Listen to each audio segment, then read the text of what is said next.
All kinds of living beings feel the same pain and agony as I when they are ill-treated in the same way.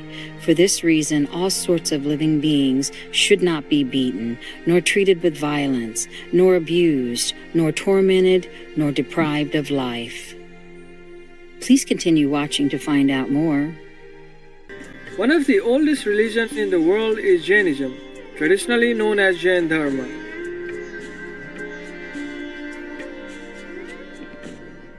Originating from ancient India, this philosophy centers around concepts such as right perception, right knowledge, and right conduct in the attainment of moksha, or realization of the soul's true nature.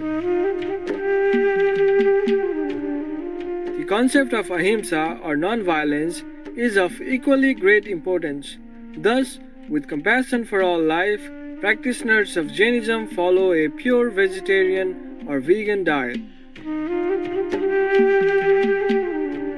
Jains follow the ancient wisdom of the 24 Tirthankaras, or prophets, whose teaching comprise the Agam Sutras, the religion's holy scriptures.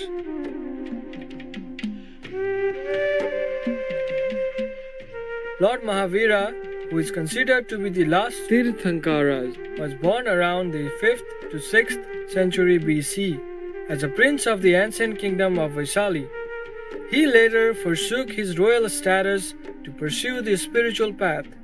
After attaining Kevala Jnana, or all-knowing intuitive vision, he spent the rest of his life giving discourses on spiritual truths, which form the present-day tenets of Jainism.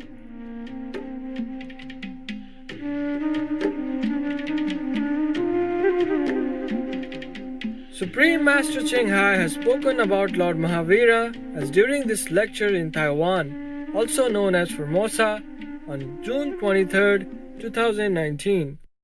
I don't know if anyone in the history of mankind could have done, or could be doing, or will be doing such an asceticism, such a sacrifice like the Lord Mahavira. Okay? That's why I want to read it to you. His heart was filled with equanimity and compassion. His face beamed with a spontaneous smile. Why does he feel compassion after he has this power? Because he can feel what the humans or beings around him or in the world feel. You know, their sorrow, their pain, their frustration, their troubles, their helplessness, their suffering. That's why he has compassion for them. We present to you today excerpts from Book 2, Lecture 1, from Jainism's Sutrakritanga Sutra.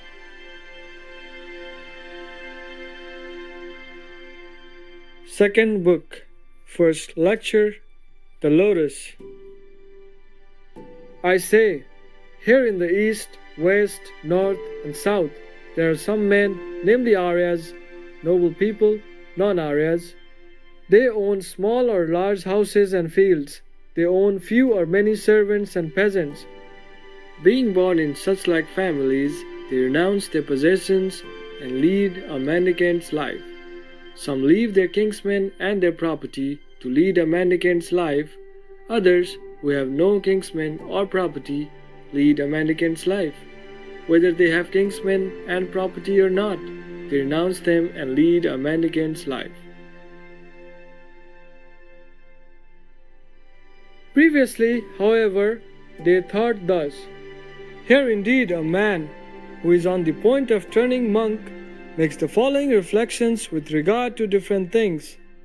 I possess fields, houses, silver, gold, riches, corn, copper, clothes, real valuable property, as riches, gold, precious stones, jewels, stones, rubies. I enjoy sounds, colors, smells, tastes, and feelings of touch. These pleasures and amusements belong to me, and I belong to them. A wise man previously should thus think to himself: here indeed some painful illness or disease might befall me, unwished for, unpleasant, disagreeable, nasty, painful, and not at all pleasant.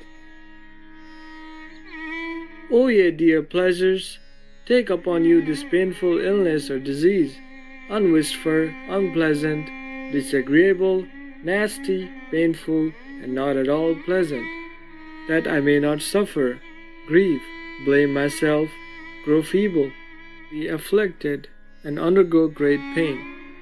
Deliver me from this painful illness or disease, but this desire of his has never yet been fulfilled. Here in this life, pleasures and amusements are not able to help or to save one. Sometimes a man first forsakes pleasures and amusements, sometimes they first forsake him. Pleasures and amusements are one thing, and I am another. Why then should we be infatuated with pleasures and amusements which are alien to our being? Taking this into consideration, we shall give up pleasures and amusements. A wise man thinks them alien to himself.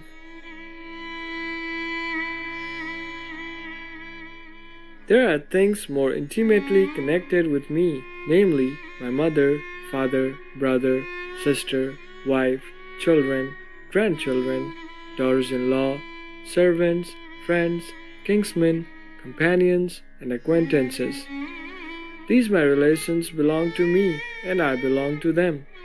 A wise man previously should think thus to himself. Here, indeed, some painful illness or disease might befall me, or some painful illness or disease, unwished for, not at all pleasant, might befall my dear relations. I will take upon me this painful illness or disease, that they may not suffer, or undergo great pain. I will deliver them from this painful illness or disease. But this desire of his has never yet been fulfilled. For one man cannot take upon himself the pains of another. One man cannot experience what another has done.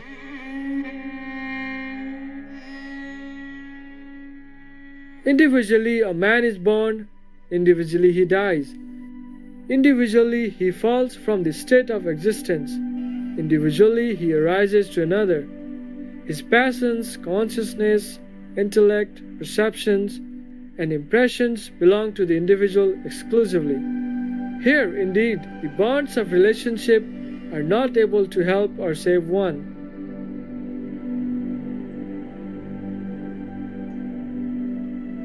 There are things more intimately connected with me, namely my hands, feet, arms, legs, head, belly, character, life, strength, color, skin, complexion, ear, eye, nose, tongue, and touch. They are part and parcel of me. But I grow old with regard to life and strength and touch. The strong joints become loose, the body is furrowed with wrinkles, the black hair turns white. Even this dear body which has grown with food must be relinquished in due time. Making such reflections, a monk should lead a mendicant's life and know that all things are divided into living beings and things without life, and living beings again into movable and immovable ones. I say, in the east, west, north, and south, a true monk will have renounced works, be exempt from works, will have put an end to them. This has been taught by the prophets. The Venerable One has declared the cause of sins is the 6 classes of living beings, earth lives. As is my pain when I am knocked or struck with a stick, fist, clod, or butchered, or menaced, beaten, burned, tormented, or deprived of life, and as I feel every pain and agony from death down to the pulling out of a hair, in the same way, be sure of this. All kinds of living beings feel the same pain and agony as I when they are ill-treated in the same way. For this reason, all sorts of living beings should not be beaten, nor treated with violence, nor abused, nor tormented, nor deprived of life.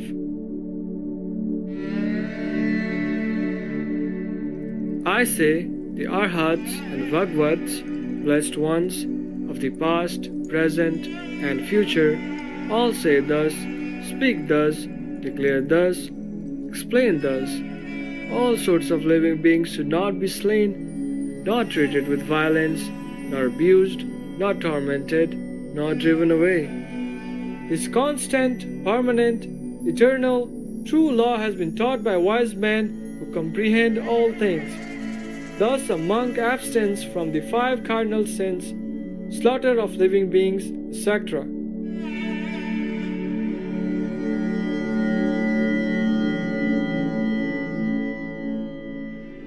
Joyous viewers, thank you for joining us for today's words of wisdom.